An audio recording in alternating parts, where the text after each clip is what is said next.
welcome to the Liverpool City region Creating Careers. Today we're joined by Sophie Coyne. Sophie is currently a student at the City of Liverpool College studying sport.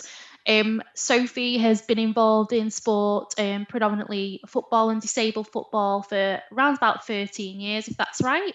And Sophie is just a really, really interesting person. So I thought it'd be great to bring Sophie to us today. And we've written some questions that hopefully Sophie will answer. So thanks for joining us today, Sophie. How are you? I'm good. How are you? I'm not too bad, thank you. So Sophie, I'm just going to go straight into it. So tell us how you got interested in football and sport. I've always had a bit of a passion for sport and football, really. I mean, everyone has to start somewhere, don't they? But I suppose my starting point was Haygarth United Disability Football Club. We also used to play in the Cheshire Belty Council League, so that was, a league specifically for people with disabilities. So we obviously, we won a few and we lost a few to do like, but, it was just nice to be with people who, were similar to you, had different disabilities. Obviously no one's really the same, everyone's unique, and I suppose in their own way. And you told me something interesting last week, I think it was last week, about how you started playing football, but you and some other people were really struggling with like understanding the rules and stuff like that. And how somebody helped you and transferred that into disability football from mainstream football. Is that right? Yeah, I sort of struggle with the 11-a-side rule, with the offside. I never quite really understand it, really. I mean, in my opinion, it's just kind of an excuse to stop the game. You know what I mean? It's not really a rule that should be, in the game, in my opinion. But obviously it's the FA's decision. But obviously, someone said to me, why don't you pretend, that you kind of, that you're offside, and said, but how can you pretend you're offside? I said, I don't know what offside is. So they started explaining and stuff to me, and whatever. And eventually, I mean, because we don't have any offside and disability football, it's easier anyway.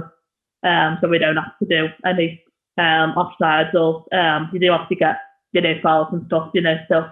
But it's not really, the main focus of the game. The main focus is to make sure that everyone's included in disability football, and I suppose that's why the offside rule is taken out. Brilliant, that's great. So talking about adjusting football to be more inclusive, do you feel that your disability has ever been a barrier to you playing football, or has ever been a barrier to you in general? I suppose in some ways, yeah. Like I said, I said before, the yes and no. Like the 11-a-side rule is something that I'll probably struggle to understand. Still, over even after all these years of watching football on TV, you sort of because on TV you can see it, whereas when you're playing, people go offside and you think, what, offside? Like, what does that mean? You know what I mean? So it's easy to see on TV because you've got all the all the lines. Obviously people show you, on the TV, so you kind of think, oh yeah, well, it's offside, but you can't really tell as much when you're playing. So that's kind of been like a barrier. But when we play disability football, because we've got no offside, it's one of the rules. It makes it a lot easier. Everyone's able to play. Everyone's included. No one's excluded, really. Inclusion's at the forefront of disability football. So the barriers have been removed. Brilliant. And you studied at Claremont School, which is on the Wirral. Is that right? I did. I do still like miss it. My second one is there, but like I said, I'll be coming back to help them out soon with I think Mr. White's got a step into sport project. And Miss Neil wants me to go back to catch up, so we'll be going back when things have calmed down. Oh, brilliant. So what is your learning needs, Sophie, if you don't mind discussing them? So I've got I want to obviously moderate learning difficulties, verbal development delay, and epilepsy. The epilepsy is probably the one that affects me the most, because obviously when I do have a set, I can't really walk very far. I have to struggle to get up. But I haven't had a set for 6 years now, nearly 7. So it'll be 7 next month, actually, in about 2 weeks' time. So brilliant. Yeah, it's been a long time. Oh, that's great.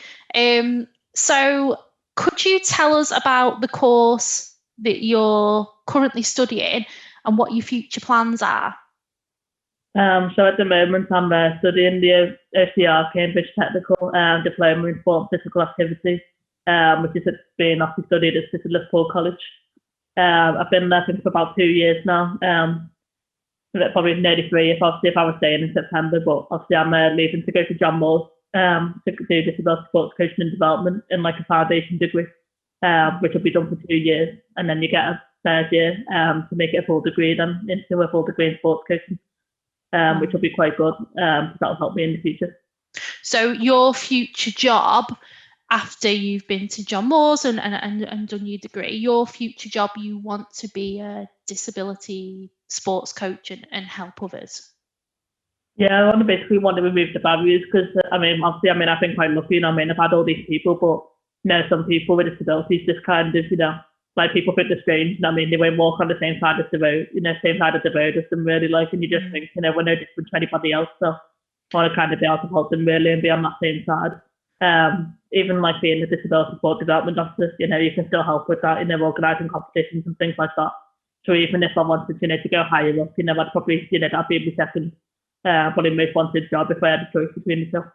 Is there a lot of jobs in that area? Is there a lot of jobs available in disability sports? There's obviously there is a high demand for disability sports coaching, so the jobs aren't always available, but the demand is high, so obviously more jobs do need to be created for people to obviously be able to access sport a bit more. It says obviously thinking on the John Moore's page, it is for this course. The demand is that high that people are, constantly asking, saying, oh, if we got this person to help us with this, and like I say, I want to be that person who helps them out, who says, oh, you can do this, just keep going kind of thing. So, like I say, there is jobs, but we need more of them. Yeah, brilliant. So next question, who has inspired you? As I said, obviously before, there's quite a lot of people. I think I said I took like the top 10 because there's probably about 10 million people that I could think of. Just get it down to a couple. It's not a BAFTAs or an Oscars award speech, Sophie. So it's so the first person, like I said, was Matty. He was a progress leader at the college. He's probably got the patience of a saint, to be fair. Like I don't know how he manages to do his job. He's always there for people. He's always kind of removed the barriers so that I know what I'm doing.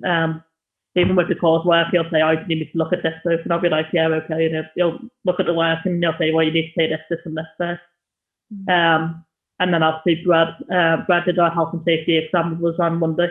Obviously he had to invigilate, and he's always been kind of there for us really. Like he's we call him a legend, because he is literally one of the legends at the college. The whole sports department I think are legends, but a lot. Obviously not many people can say they've got that title, but in all honesty, like if I hadn't been to that college, I probably wouldn't have got the support that I did. I probably would have still been excluded really. Yeah. Do you know what? From listening to you to explaining all the people that have inspired you, it was quite interesting that you're inspirational people, all people that have helped you and supported you, and also all people who are equally interested in promoting inclusion and diversity, in sports. And it just goes to show that if you sat watching this session and you're a student at school and you love all your teachers and you're used to being at school and you're scared of going to college, this session shows like how much support you would get in college, and it's there and it's available, like if you ask for it. And that support and those people have really inspired Sophie to want to go and have a job that is a job that helps others as well. So that's brilliant. So next question, what are you most proud of? This is a question, as I said before, it was one of those like probably hard to answer, but after thinking about it for a while, it's probably the fact I'm going to university in September, because no student with any disability expects to, really, get through that kind of thing. They get told, oh, you can't do that, or you can't do this. But obviously, I forgot to mention before, my mum probably had a big part in that. Like she helped me, develop over the years and stuff. She helped me, obviously get me pissed under control, and she helped me believe I could do anything I wanted to do, really. She works for the NHS, so I suppose that's part of it, why she's so motivated. She's motivated in general anyway, but you know, like I said, the fact of going to university, I think my mum's obviously got a big part to play in that. So do you think that it was expected that you wouldn't go to university and that you wouldn't achieve? Was that an expectation that you think people had of you? Some doctors have, you know, probably said, you know, I would never go to university or I would never, you know, have a job or anything. I mean, as you know, I work in Anfield as well, so I've kind of, you know, defeated both the object of what they're saying, really, like, you know, said to them, you know, look, well, I've got this job, I've, you know, done this. And every time we go to my yearly appointments, my doctor goes, all right, I didn't quite expect that. And I was like, well, I said, you know what I mean, you kind of fall wrong, didn't you, kind of thing, because, you know what I mean, obviously it's being like kind of thing, you know what I mean, but, you know what I mean, they just think, you know, the people with disabilities can't do what they want, and they're quite wrong, really. You know, you can do what you want to do if you put the work in for it. I love, like, one of my passions is like listening to people's stories and, you know, finding out about their journeys. I absolutely love it. And something that inspires me is when people say that, you know, other people have had very, very low expectations of them and then they've gone off and achieved. I was speaking to someone, an adult just yesterday actually, who when he was born and when he was young, he didn't communicate. He wasn't a verbal communicator, and people said that he was never going to live an independent life. He was never going to have a job. He was never going to have a family. And now he has all that, and he has his own company and he employs, you know, 25, 30 people.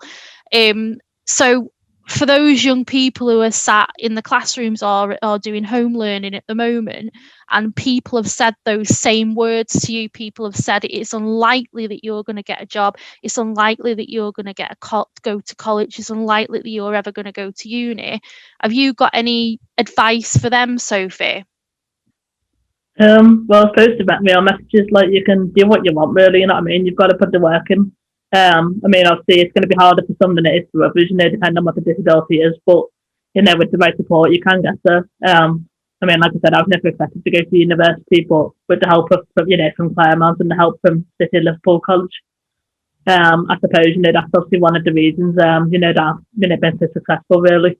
You know, they've, you know, helped me, and, you know, I've kind of, you know, just put the work in, so they've helped me and I've helped them. Brilliant.